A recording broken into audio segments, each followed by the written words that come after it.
Ал енді Тәттімбеттің күйі неге айырмасы неде басқа күйшілерден? Бұрынғы күйшілік, ол эпикалық күйшілік.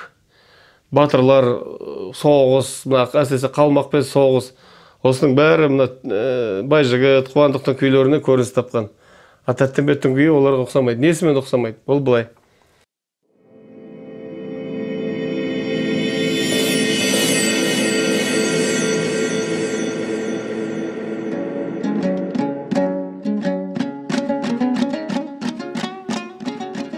Алыстан мұнартып көрінген жалғыз мола, кезінде көшпелі елдің алтын бесігіне айналған, Сарыарқаның осынау дулы, нулы өңірі, құлазыған, иесіз өлкеге айналған.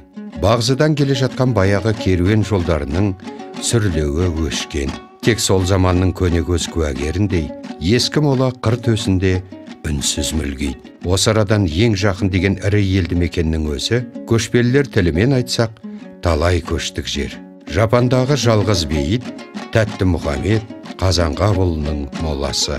Ел аяғы жете бермейтін осынау иесіз өлке, халқымыздың шертпе-күй өнерінің негізін салушы, ұлы өнерпаз Тәттімбеттің ата мекені. Бұл бейітте оның әкесі Қазанғап, анасы Қалайы жерленген. Алғашқыда ол есте жоқ ескі заманда өмір сүргендей әсер қалдырады. Бірақ бізге жеткен тарихи деректер мен дәйектер күйшіні біздің ғасырымызбен етене ете түсетіндей. Кеңес дәуірінен қалған бұл ескерткіште Тәттімбет дәулескер күйшіден гөрі ел шетін жаудан қорғаған айбарлы жауынгерге ұқсайды.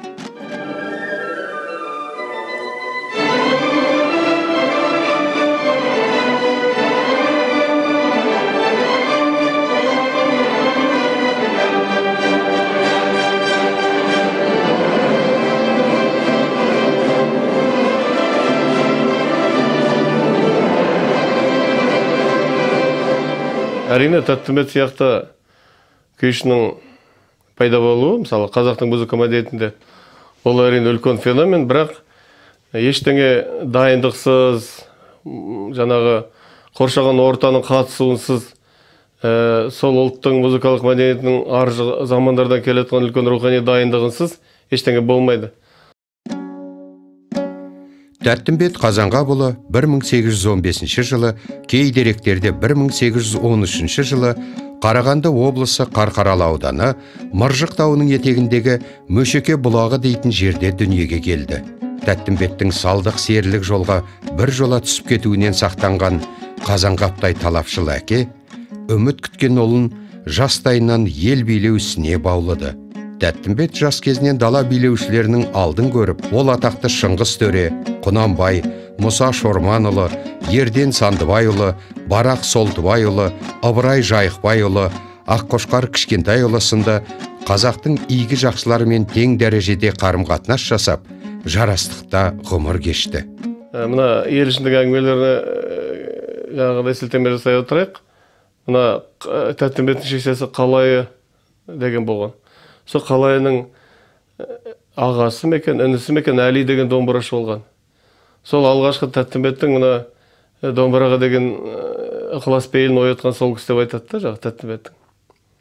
Сонда ана Тәттімбет алғашқы күйлерін сол кісіден үйренген, жаңағы сол кісі жанына ертіп жүріп, елдегі домбырашыларға апарып, таныстырып, сол кездегі арқада енді домбырашылар көп болған, әнші күйшілер көп болған.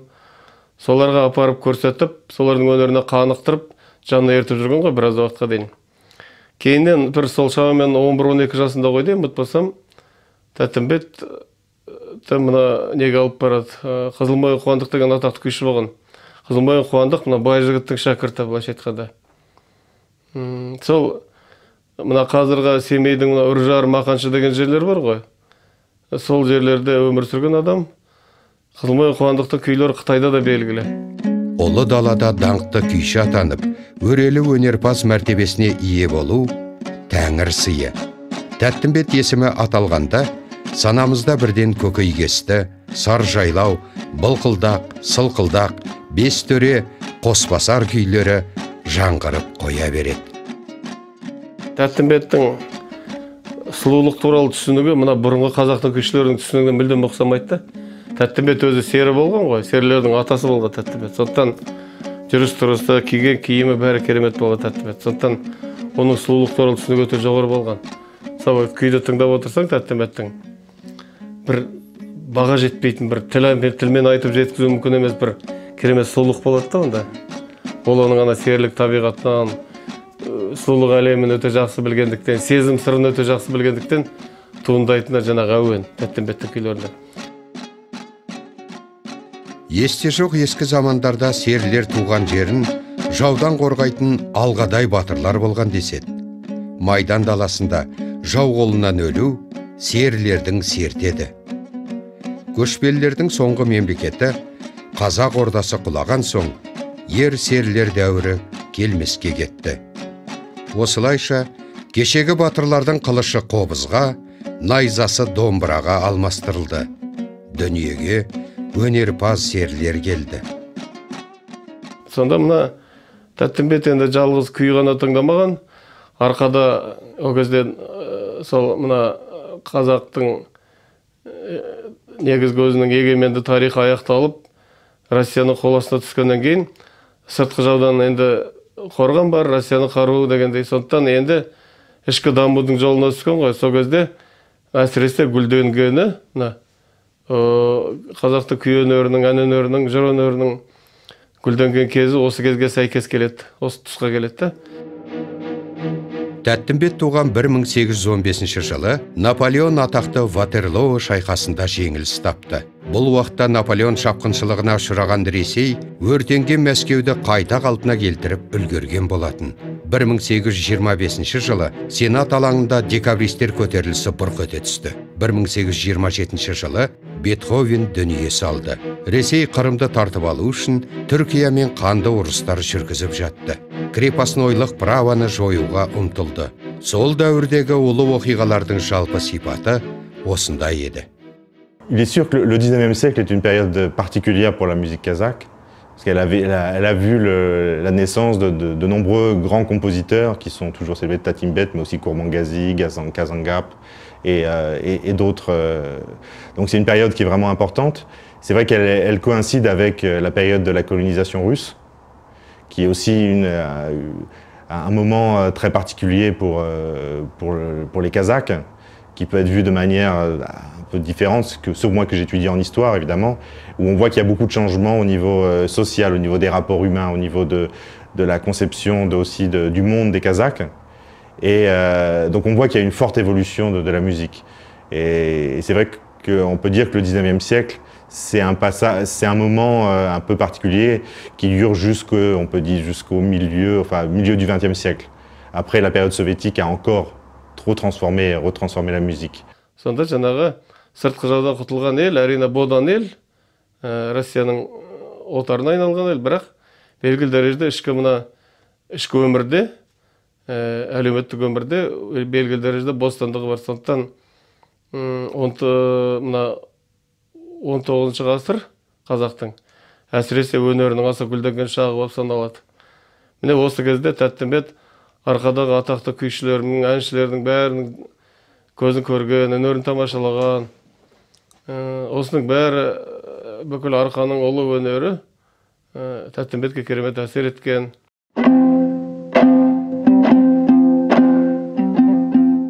Бәйбішесінен туған Тәттімбетті әкесі ерте үйлендірді. Оған Алтай руының Сармантай бұтағынан тарайтын Әлді атаның Ақбөпе деген қызын айттырып алып берді. Ақбөпе Мұсатай, Қысатай, Исатай атты 3 ұл туды. 3 ұлдың анасы Ақбөпе жастай ауырып қайтыс болса керек. Әйелінің жылы өткен соң Тәттімбет 5 бошанның бірі Байбөрі руының Түлкібай деген кедейлеу адамның 17 жастағы сұлу қызы Есімге үйленді. Кейін жылдар өте келе Есім қыз күллі Бертіске сыйлы Есім бәйбіше атанады. Тіпті жұрт бертін келе Есімді күйші бәйбіше атаған деген деректер де бар.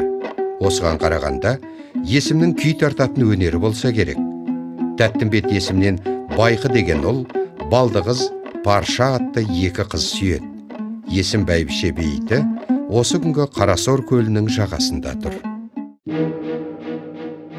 Ресей империясының аярлықпен жүргізген отаршыл саясаты қалың бұқараның ашу ызасын туғызды. Сырымдатов, Исатай мен Махамбет, Жанғожа батырлар бастаған көтерілістер қазақ даласын от жалындай шарпыды. Әсіресе 10 жылға созылған қазақтың соңғы ханы Кенесары бастаған көтеріліс Ресей билеушілерінің зәре құтын қашырды. 1847 жылы Кенесары қырғыз манаптарының қолынан ажал құшты. Тәттімбет сол үлкен тұлға болып дедік қой енді. Сонда жаңағы үлкен саясат, мемлекеттік саясат жүргізген Құнанбай екеуі. Сонда олар көріп тұр. Кенесарының көтерілісі түбінде жеңіліске ұшырайды, бәрі өледі. Сондықтан елдің ішін тыныштық ойлау керек қой. Сондықтан бұлар қатыспаған. Бұл қазақтың мұратынан таю, мұратынан айну деген сөз емес. Жау ешкімнің күші жетпейтін әлемдегі ұлы империяға қарсы соғысудың ешқандай мағынасы жоқ болғандықтан Тәттімбет Құнанбайлар елді сақтап, қалған елді сақтап қалу керек. Міне осындай саясаттан айтып тұрмын ғой, ол беделді болған ғой халыққа. Және ол әкімшілік қызметімен ғана емес, шамасы өнерімен де өте беделді болған ғой. Өйткені Тәттімбеттің күйі ол енді белгілі ғой не екені. Ол адамның бүкіл жан жүйесін қозғайтын, бүкіл қайдағы жайдағыны жаңағы жүрегінің ең терең түкпіріндегі сырларды қозғайтын күй ғой. Адамның өзі білмейтін сырларын ашып береді, ішкі дүниесінің. Сондықтан халық керемет жақсы көреді. Жақсы Тәттімбет атандырған. Елдің екінің бірін айта бермейді жақсы деп. Тәттімбет жақсы атанған. 20 жасқа жетпей жақсы атанған. Күйлері әлі күнге дейін Тәттімбеттің артына қалған тамылжыған күйлері қазақтың әлі күнге дейін рухани мәдениеттің ең басты қазыналар болып саналады ғой. Біздің заманымызға Тәттімбеттің әртүрлі нұсқаларымен есептегенде 44 күйі жеткен. Олардың кейбірінің шығу тарихы бізге беймәлім болғанымен, Тәттімбеттің атақты күйлері туралы ел ішінде қилы-қилы аңыздар сақталған. Тәттімбеттен қалған бүкіл туындыларының өзі бір әуенін саралап қарап отырсақ, мына қазіргі біздің өнертану саласындағы мамандардың көзқарасымен емес, кәдімгі қазақ тыңдаушының көзқарасымен алатын болсақ, Тәттімбет күйлері шынында екіге бөлінеді. Бірінші, таза музыкалық көркемдікке құрылған шығармалар. Мысалы, Саржайлау сияқты, Сылқылдақ сияқты, Көкейкесті сияқты мысалы күйлері әдемі.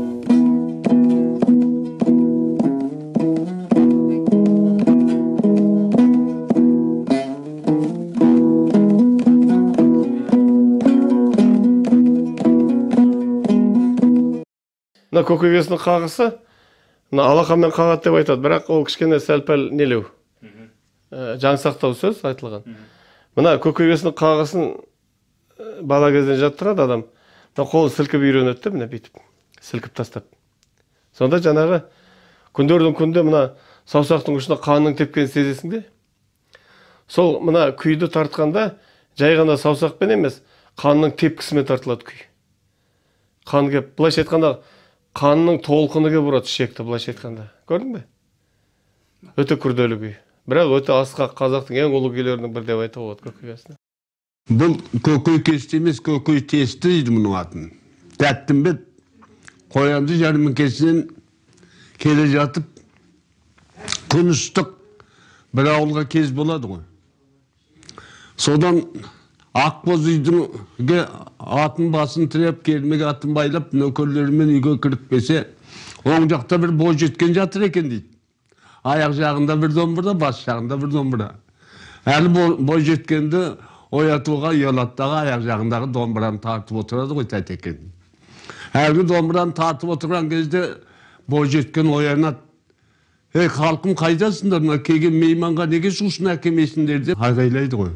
Асы тақау болса керек, екі үлкен жігіт, үлкен тегенеменен қымызды алып кеп, бағана әбден қандау деген кезде ағатай-ай, бағана тартқан күйіңіз көкейім тесіп жанды енді оятып бар жатқан-ай, сол күйіңізді тартсаңыз екен депті.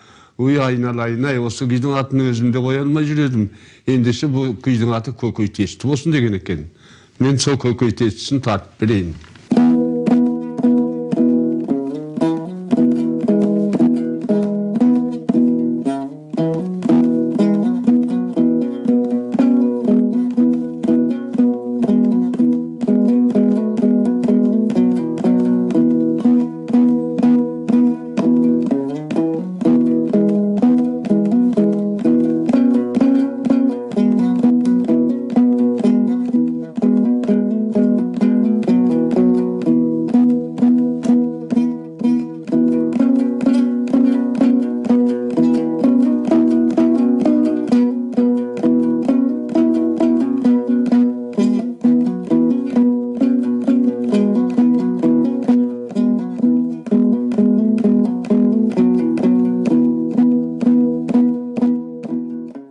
Ала сылқылдақтың тарихы былай. Баяғы атақтағы жұт болады ғой, сасық сабын деген жұт арқада. Сонда мына қара кесек тобықтың бір рас болса енді бір 70-80 мың жылқыны айдаған дейді ғой Алтайға. Мына қазіргі Шығыс Түркістан бар ғой. Сонда Алтай Тарбағатайға апарып, сол кезде қалың орманның ішіне апарып қыстатып шыққан, аман алып қайтқан. Келесі жыл аман алып қайтқан дейді жағы жылқыны. Сонда Тәттімбет сол жылқыны қыстатып қайтып келе жатқанда, найманның ішінде бір қызбенен тартса домбырашы қызбен. Сонда ол қыздың аты лақап аты Сақау екен, тілінің кішкене мүкісі болған екен де, Сақаулау сөйлейді, бір керемет домбырашы болған. Сонда Тәттімбетпен тең шыққан дейді жағы қыз. Сонда Тәттімбет өкшө күй деген күй бар, соны тартады. Бір аңызда Тәттімбет аяғын шешіп, аяқпен тартып еді дейді. Сонда қыз баяғы жұрттың алдында аяғын шеше алмай, сөйтіп жеңіледі дейді. Шындығында шамасы өкшө күй деген күй бар Тәттімбеттің. Қолмен тартылады, өкшемен емес, қолмен тартылады. Сонда соны тартқанда Тәттімбет енді бұдан кейін енді аяғыммен тартам домбырам деген сөз екен де. Сонда қыз жарайды аға, сіз жеңдіңіз деп тоқтаған екен дейді. Сосын келесі жылы жұт жетағай дейді ғой, келесі жылы оба болып, обадан өлген екен жағы қыз. Сонда Тәттімбет қатты қайғырып, бәрінен бұрын бойын кернеп тұрған өнері кетті ғой, о дүниеге баяғы не деген қасіретті өлім деп қатты қайғырып, сықылдақты жаңа қыз қарнап шығарған екен. La musique de Tatimbet, c'est une musique qui est très sensible. Et c'est vrai que de ce point de vue-là, l'instrument, la dombra, quand les Français la voient pour la première fois, ils sont un peu étonnés de voir un instrument avec seulement 2 cordes et qui puisse avoir une telle construction raffinée des mélodies. Et Tatimbet, justement, a une construction très raffinée de ses mélodies, de ses cues, et transmet cet amour qu'il a pour la steppe, pour la vie que menaient les nomades à l'époque, et aussi tous les différents sentiments qu'on peut éprouver. Et donc c'est vrai qu'en ce sens-là, il y a un côté lyrique qui fait penser aux chansons d'amour, aux chansons qui chantent les saisons, qui est assez proche de ce qu'on peut voir en France, enfin ce qu'on peut avoir dans les chansons françaises ou ailleurs. Салғамда Қосбасардағы күйлері, аңызына сенсең, бір Күшікбай деген байдың жалғыз бала сөйледі, соны жұбатуға барғанда тартқан күй деп айтады. Ал шындығында бір адам жұбатқан жоқ, ол бүкіл қазақ халқына жұбатып отыр, ана күйімен де. Жалпы Тәттімбеттің күйі адамға пана болады, былайша айтқанда адам тыңдағанда іші жасарып, жаңғырып, іші тазарып, көңілі өсіп қалады. Тәттімбет сөйтіп өзінің күйімен халыққа пана болған, халыққа дем берген, былайша айтқанда, көрдің бе? Басқаша көмек жасай алмағаннан кейін күйменен дем берген ғой қазаққа, көрдің бе? Үлкен қасірет бар онда. Басқа күйшілерде кездеспейтін өте терең, үлкен қайғы қасірет, қамырықты болып келеді күйлер Тәттімбеттің. Үлкен дерт, ар жағында үлкен дерт жатқан көрініп тұрады да.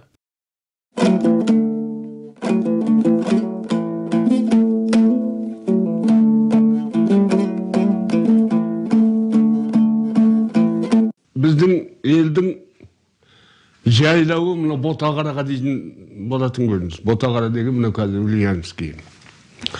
Сонда Тәттімбет соларға келетін көрінеді. Содан мынау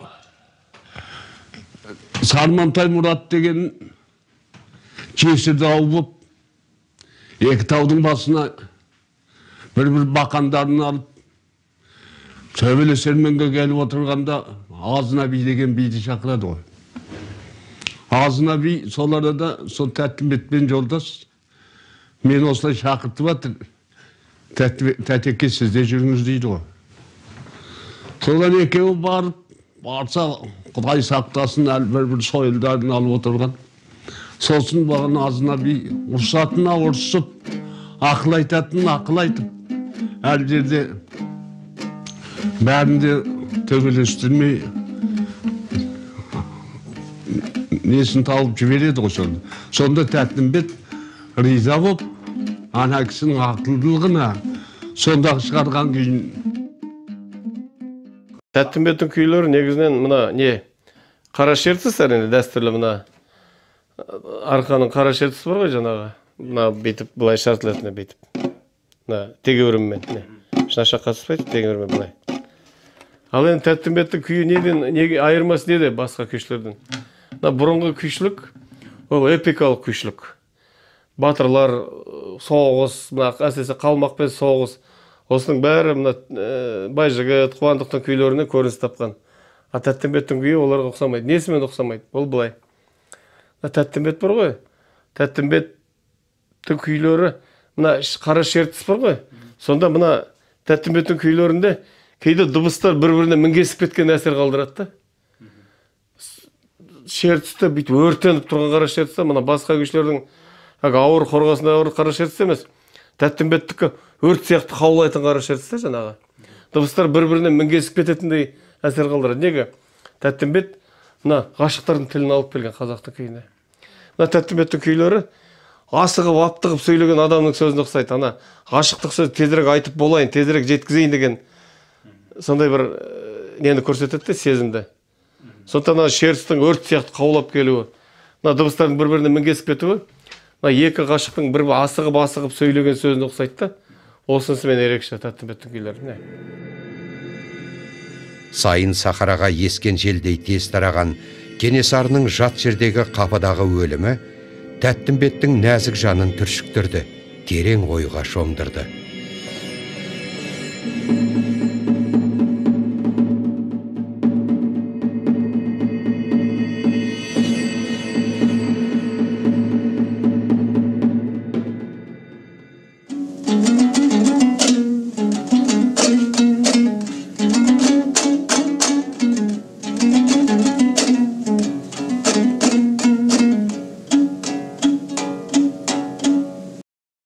Жоқ, әрине ол жақсы өмір сүрген, әрине ол тұрмыста.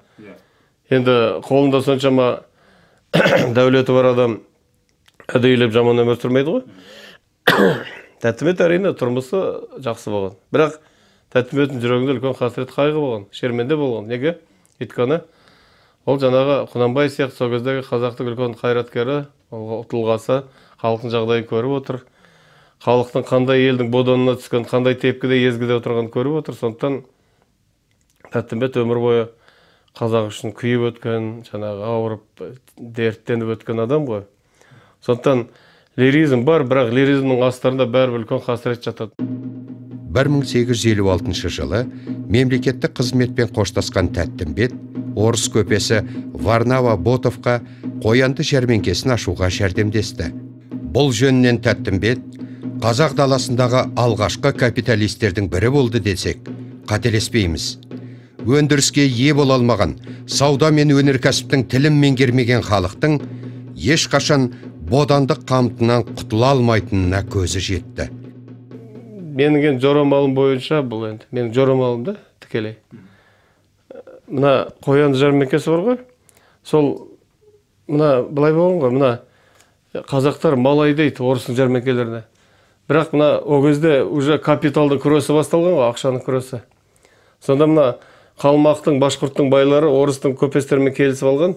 Сонда қазақтың малын қабылдамай әбден қоңын түсіріп, жүдетіп, әбден арықтатып барып арзан бағамен алады екен де жаңағы. Орыстың Нижний Новгород дейді, немесе Троицк анау жәрмеңкелерде, Тайынша жәрмеңкесінде. Сонда қазақтың байлары айта берген ғой Құнанбайға, Тәттімбетке. Осын не істеуге болады? біз көптеген нәрседен тарығып отырмыз. Қанша өз алдына кездеме, там көп қой енді қазақ ол кезде елдің өмірі күрделене бастады. Капитализм дамып келе жатыр. Сонда не істеу керек? Сонда не істеуге болады деп айта берген ғой. Содан Варнава Ботов Сібірден келіп, сауда ептеп, сауда жасап жүрген ел ішінде. Сонымен келісіп, Варнавамен келесі жылы сол рұқсат алып, содан кейін барып Қоянды деген жерде, жаңағы бір жайлау болған Қоянды деген, сол жерде талдың жағасы болу керек шамасы. Сол жерге жәрмеңке ашады. Сонда алғашқы жылдары Россия бойкот жариялап, оған көп ешкім келмей қояды да Қояндыға. Содан кейін не? Кейіннен қараса, Қояндыға сарттар келеді, қазақтың жылқысын көп сатып алады, сөйтіп алып кетеді. Сөйтіп Қоқанның нелердің ат әскері күшейе бастайды да, жылқы көбейгеннен кейін. Сосын дереу аналар Россияның көпестеріне жарлық береді, ана барып жылқыны алыңдар көбірек деп. Сонымен амал жоқ, Россияның көпестері малсыз бет бұрады Қояндыға. Сөйтіп ақырындап кеңейе келе үлкен жәрмеңкеге айналады ғой Қоянды. Сонда миллиондаған оборот, жаңағы миллиондаған рубль сол кезде, көрдің бе? Қазақ-орыс қатынастарының тарихы деген бір кітап бар. История казахско-русских отношений деген. Соның бір томында бір хат бар, Тәттімбеттің отбасынан Фридрихс деген бір болған. Омбыда бір бастық үлкен. Соған жазған хаты бар. Баяғы даладан кен іздеуге рұқсат етіңіз, кен өндіруге рұқсат етіңіз деп жазған хаты бар. Кейін сол хаты нетіп, хатына жауап берді, рұқсат беріледі. Сонымен Тәттімбеттің кен іздегені шында да кен тауып, кен өндірген рас нәрсе. Ал енді шамасы Тәттімбет соны даланы орыстың жаңа кеншілер емеңгер байлықты алайын деп жатқан көрген ғой. Сондықтан менің ұғымда қазақтың капитализмнің негізін қалағысы келген деп ойлаймын мен. Қазақтың өздері де осы кенмен айналысу, өнеркәсіпке бару, өйткені жер иесі болғаннан кейін ана жерден шет қалатын жөні жоқ ешқандай. Сондықтан елдің алдындағы бедел керемет болған.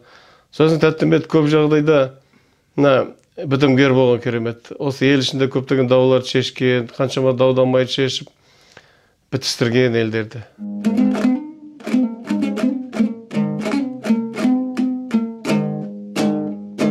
Ал енді бес төренің шығуына байланысты айтып кетейін. Бес төренің шығу туралы екі не бар? Екі әңгіме бар, екі нұсқа. Біреуін марқұм Уәли алып келген. Онда жаңағы бес төремен отырып, бес адам, яғни. О кезде төреді Шыңғыстың тұқымы емес, жалпы ел билеушілерді айта беретін болған ғой. Революцияға дейді. Сонда Ерден, Балтал Бағаналының Найманның несі, аға сұлтаны, Ерден, Ыбырай Жайықбаев, деген кім, Құнанбай, Шыңғыс, Қоңырқұлжа, осылармен бір отырып қалады Тәттімбет. Сонда енді бұл Совет одағының идеологиясымен жасалған неме деп ойлаймын, аңыз. Сол төрелерді жаман қылып көрсету керек қой енді. Идеологиялық заказда, сонда төрелердің тұлғасын қарап, сиқын көріп дейді баяғы. Сонда бірдеңеде бес төре, бесеуде мес төре, санаң болса кеудеңде, жұмбағым шеш төре деп тартқан күй деп айтады дейді. Әрине бұл идеологиялық не? Аңыз. Өнердің шындығына жаныспайды. Өйткені Тәттімбет ол жаңағы сол Ердендер, Құнанбайлар, олар керемет адамдар болған. Сол кезде ел билеушілер болған, мысалға айтайық. Қазақтың өрсіп өркендеуіне ықпал еткен, қазақтың аман болуына ықпал еткен ұлы тұлғалар ғой олар. Шоқанның әкесі Шыңғыс, мысалға айтайық. Ол керемет адамдар болған. Сондықтан Тәттімбет ондай адамдарға анандай әңгіме айтып, жаңағыдай күй шығарып мазақ қылу мүмкін емес. Осы деректердің ішіндегі ең кішкене ақылға сиятыны, шындыққа баратыны сол Бегім Сал айтқан аңыз. Енді ол оны аңыз дейміз, оны тарихи нәрсе дейміз, ол басқаша әңгіме. Өйткені Бегім Сал бұл күйдің атын Кенесары Наурызбай деп тартқан. Кенесары Наурызбайдың атына атамауға болғаннан кейін бері қарай бергі заманда күйдің аты сол бес төре болып кетті. Ол бес төренің де атын мүлде ұмыту керек болған кезде бұл мынандай бір қарадан шыққан төрелерге арналған күйлер екендігін тағы да бір аңыз шықты. Екінші аңызды мына кім Ақселеу марқұм Ақселеу Сейдімбеков өзінің кітабында келтіреді. Ел ішінде барымта көбейіп, ұрлық-қарлық көбейіп, сосын бір жылы осы Құнанбай, Ерден, сол жағы 5 төрі, 5-еуі ел ішіне шығып, барлық ауылдарға барып, жағы даулардың бәрі бітістіріп, ел ішінде біраз уақыт тыныштық орнатып еді. Сол кезде Тәттімбет риза болып шығарға күй екен дейді. Бұл да бір енді жақсы аңыз ел ішіндегі. Ал енді шындығында былай, біздің ауылдың домбырашылар өте көне әңгімелерді жақсы біледі. Сонда айтады, мына 5 төрі, Тәттімбеттің 5 төресі Кенесары өлгеннен кейін шығарылған күй дейді. Сонда Кенесарының өліміне шығарған. Сонда 5 төредегі мына Қасым төре бар ғой. Жағы Абылайдан туады ғой Қасым. Қасымнан жаңағы 4 бала туады. Жағы Саржан, Есенгелді, Кенесары, Наурызбай. Сонда әкесімен 4 бала, әкесімен қосылып 5 адам қара жерді қайыстырып келе жатқан жаңағы тойға келеді, елдің бәрі қоғадай жапырылады, қарсы алады. Сонда осы 5-еуін 5 төре деп атаған екен. Қасым төре 4 баласын ертіп келе жатқанда. Сонда жаңағы Саржан мен Есенгелді Сарттың қолынан өлген, Кенесары мен Наурызбай Қырғыздың қолынан өлген. Қасымның өзінде Сарттар өлтіріп кеткен дегендей. Сонда мына Тәттімбет осы қазақтың елдігінің жолында, азаттығының жолында қаза болған осы 5 төре, мысалы, деп 5-еуін арнап шығарған үлкен реквием күй, былайша айтқанда. 5 төренің аңызы осы. Енді бұл деректердің ішінде қазіргі біздің құлағымызда жүрген Мағауия Хамзин ағамыз орындаған 5 төре туралы айтқым келеді. Бұл күй Мағауия Хамзиннің орындауында өте Әбікен Қасеновтың орындауымен салыстырғанда өте бір жаңашыл болып естілуі мүмкін. Ол Мағауия Хамзиннің орындаушылығына ғана байланысты. Және жаңа заманда домбыраның құлақ бұрауының өзгеруіне байланысты, көтерілуіне байланысты. Ал негізінде бұл күйлерді тура сол қалпында Бегімсал Орынбек кәдімгідей тартып кеткен. Ал Бегімсал Орынбек Әбікенмен үзеңгілес болған мынау Тәттімбеттің күйлерін таңнан таңға санап тартатын сондай кісі болған. Мынандай бір жері бар 5 төренің. Әбікенде бар. Бүкіл арқа солай тартады. Мағауияда жоқ, Әбікенде ғана бар.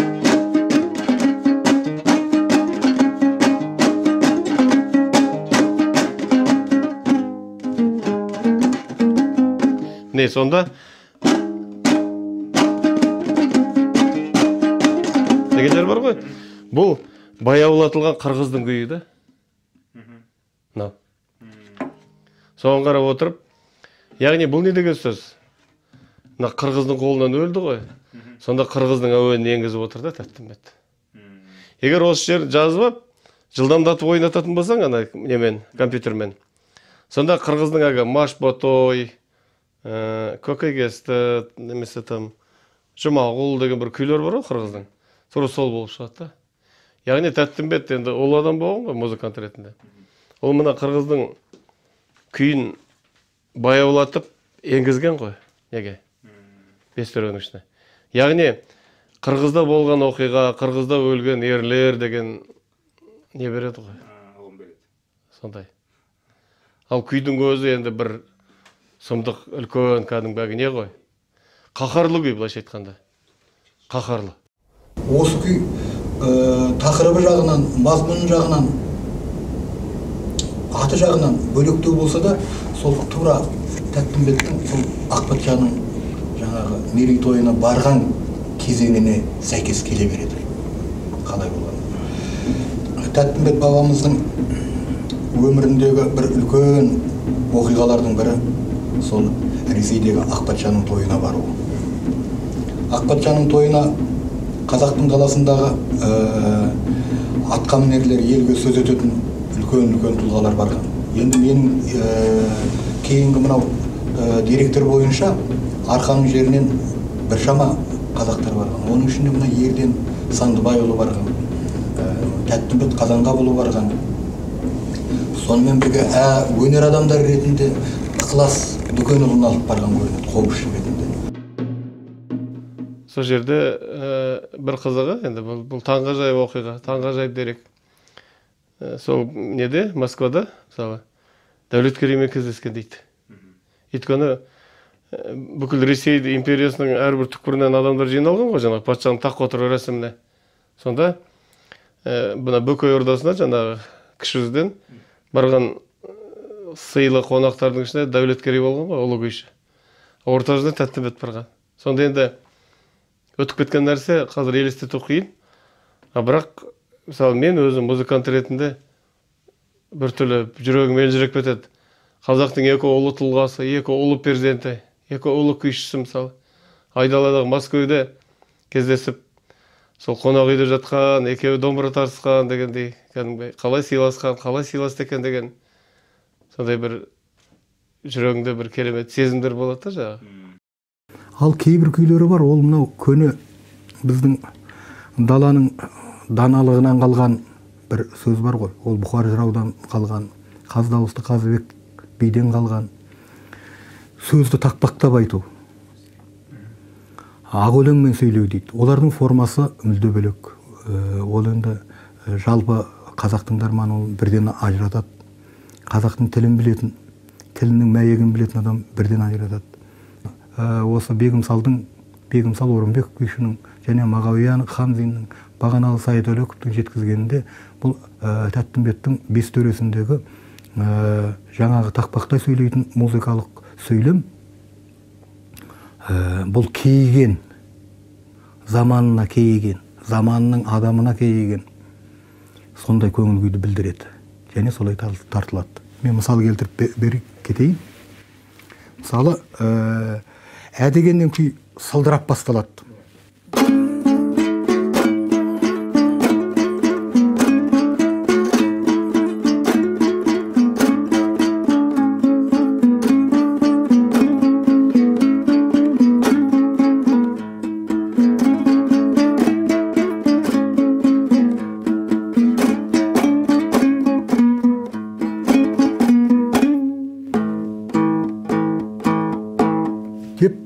Әндетіп келе жатады да бір кезде аяқ астынан сөйлей жөнеледі. Кәдімгі қазақы интонациямен, қазақы сөйлеу мәнерімен, қолына қамшы ұстап топқа түскен билердің сөздеріндей кәдімгі тақпақтап сөйленетін жері бар. Ол мысалы мынандай жері.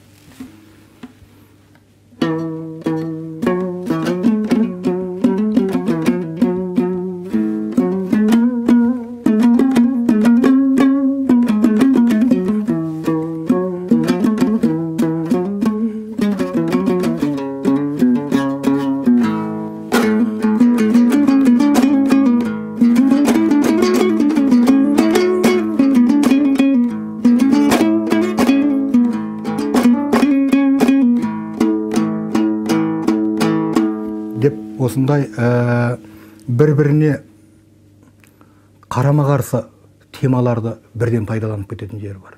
Күйді тартып тақпақтап келе жатқаннан кейін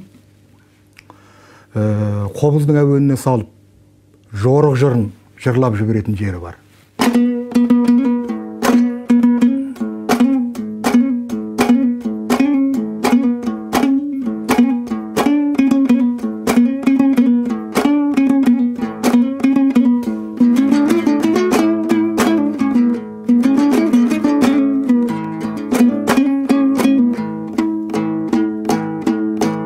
Деп келеді.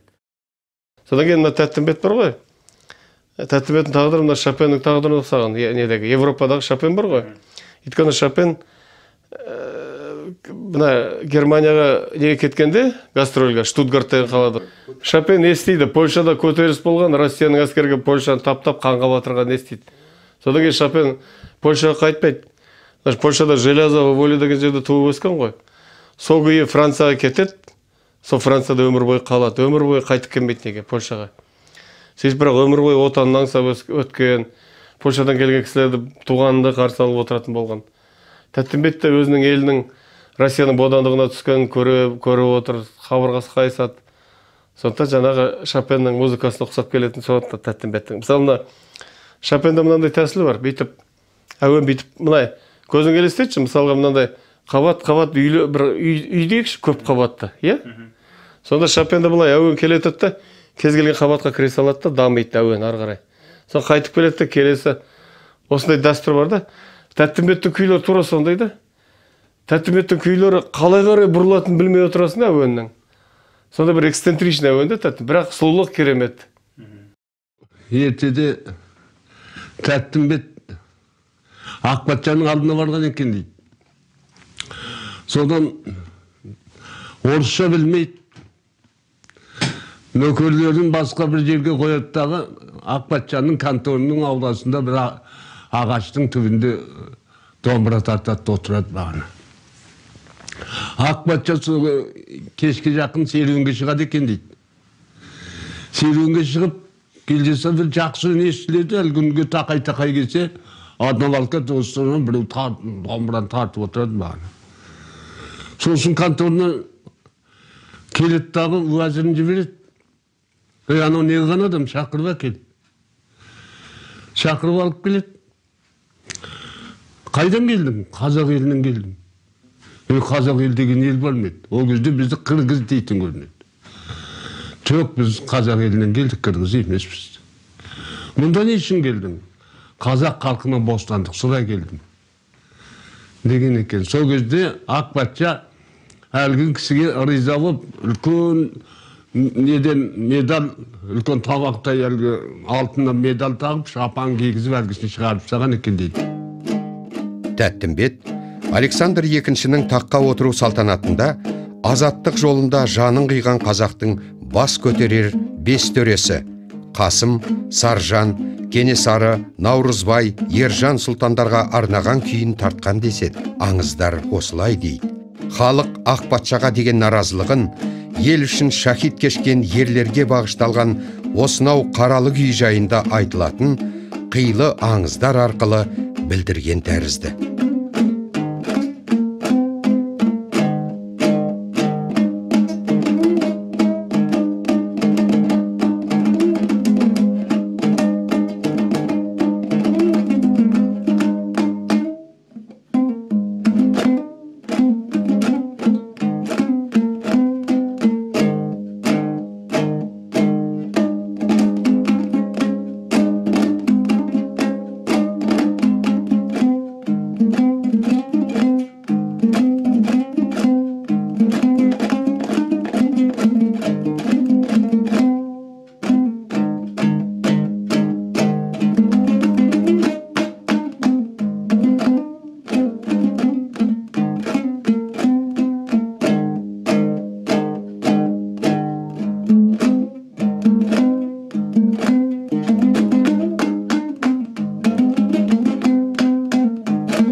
Арада 4 жыл өткенде, небәрі 47 жасында Тәттімбет дүниеден озды.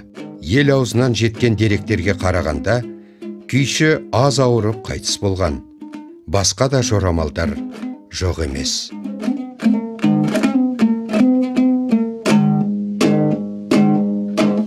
Жалпы үлкен күмәнді әңгімелер болады ғой ел ішінде. Мысалы, мына барақ төрі бар ғой?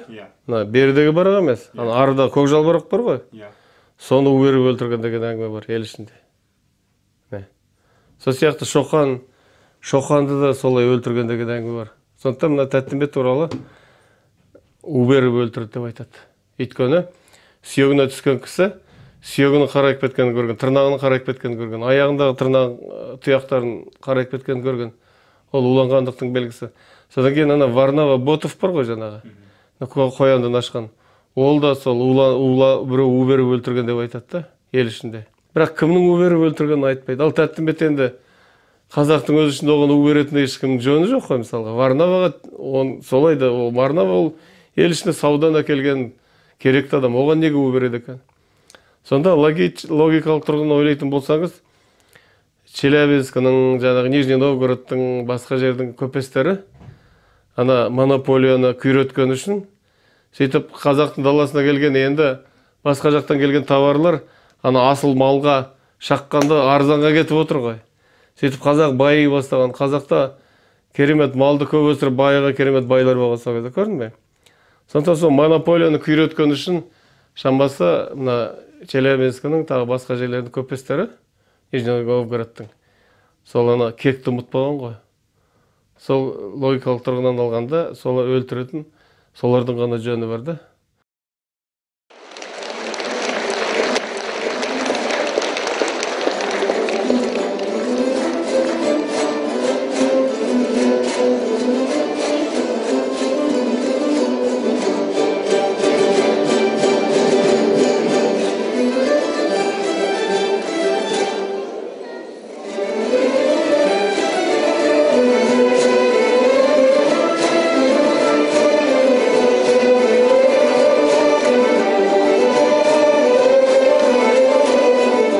Тәттімбет күйлерінің жартысы музыкалық, сұлулық, көркемдік, кәдімгі сылдыр бұлақ, жазиралы дала, сарыарқа, мысалы, әдемі тау, сияқты сондай живопистік, кәдімгі планда құрылған керемет күйлері бар. Ол күйлерді мысалы қазіргі кезде кез келген анау симфониялық оркестр болсын, камералық оркестрлер болсын, болмаса жеке орындаушылар болсын, қай-қайсысы орындаса да ол өзінің музыкалық мәнін жоя қоймайды.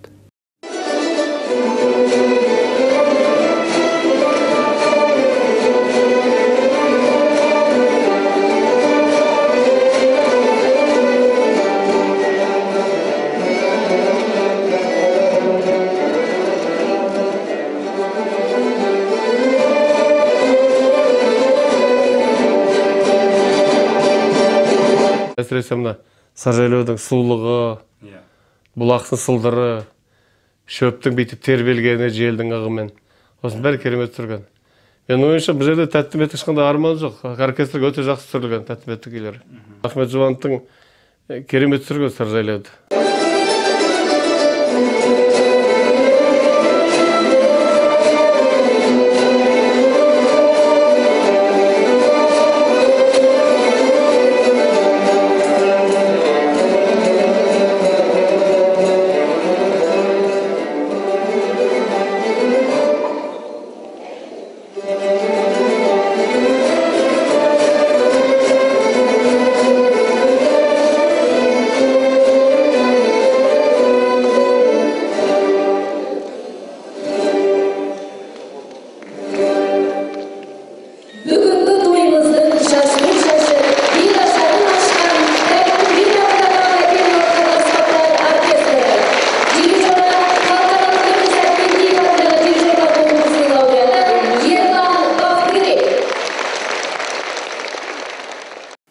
Бұл оркестрге түскеннен Тәттімбет күйлеріне үлкен нұсқан келдік деп айту тағы қате болар еді. Себебі кейбір шығармалар болады. Ол тек қана белгілі бір аспаптың шеңберінде емес, болмаса белгілі бір ұлттың ұғымында емес, жалпы адамзатқа игілікті болатын музыкалық туынды болып табылады. Сондай туындылардың бірі Тәттімбеттің Саржайлауы, Сылқылдақ деген күйлері, Көкейкесті болса болмаса, Былқылдақ деген күйлері, сондай күйлері жатады. Әрине, табиғатында оркестрге түсірілмейтін күйлері болады. Қоспасарлар, мысалы, олар түспейді. Қалай? Осы талай жігіттер түсіріп көрді ғой қоспасарларды. Түспейді. Зар қоспасарды қалай түсіреді, мысалы, өзің ойлашы. түспейді. Өйткені онда ғана ырғақтық сурет келмейді да оркестрге. Музыка өнерінің жер бетіндегі барлық пендеуи тіршіліктен биік тұрғанына көзі жеткен Бетховен «Менің патшалығым көкте» деп толғаныпты. Тәттімбеттің де соңында тек тәтті күйлері ғана қалды. Күйші тұтынған материалдық игіліктердің бірде-бірі біздің заманымызға жетпеді. Бірақ біздің түсірушілер тобына Тәттімбет тұрған үйдің шаңырағын кездейсоқ табу бақыты бұйырды. Бұл енді сонау қиын заман кездерде түгел тастап кеткен 31 жылда ақшашылық жылдары түгел көшіп кеткен, түгел есіз қалған бәрде. Сонан біздің әке шешеміз мынау ең арғы Ноғай Сібірге дейін барған. Сонан енді заман дұрыс болғаннан кейін бері қарай қайтып, елге қайтып келгенде біздің өзіміздің атамекеніміз бәрін бұзып тастапты. Кімдер бұзып тастаған? Ауылдағы адамдар ғой қалған. Сонан енді біздің әкеміз осы Тәтекеңнің қыстауына келіп қараса, осы екі үйдің төбесі жабылмаған сол үй тұрады. Сонан келеді, осы үйде сол Тәтекеңнің қыстауына келіп орналасады. Ол кезде колхоз. Сонан кейін енді біз осында көшіп келгеннен кейін, сосын ағай айтты, мынау екі үйді бұзып алса қалай болады балам? Қара деп сөйдеді, сосын жарайды бұзып алайық, онда мен Касым сотта істеймін. Осында келдім де Касым сотта істеймін. Содан ол кісі жақсылап тұрып бұзып, бұны жаңағыдай өзі айтқандай таңдайлап бұзып әкелді, осыған мынауны саманмен кірпіш мынаның байран. Сол өзі қолыменен өзі шебер. Біздің әкеміз шебер болған кісі. Содан кейін сол осы үйді жақсылап бұзып алып келіп, сосын сол ағайдың өзі асықпай отырып, өзі жақсылап тұрып салды. Ана жерді бұзғанда ешқандай бүлдірмей жақсылап тұрып алдық. Ызырғандай лава ескерткішінің алдында көрген сайын ескерткішін Абайдың ойлан аман долған аман далайгын өзеркі ғой бағалайды қалай кім мен Абайды құдіретке санаймын қарап тұрсан келбетіне Абайдың көздерінде бар бір ұшқын барайбын шақырып тұр халқын білім өнерге алдында өзі өлім сәнді сарайдың қабағында бар мәсіра қаталдық өлеңінен сусанда да оталдық жамбыл менен жошы болып таңылсақ Абай менен озақ ел боп атандық.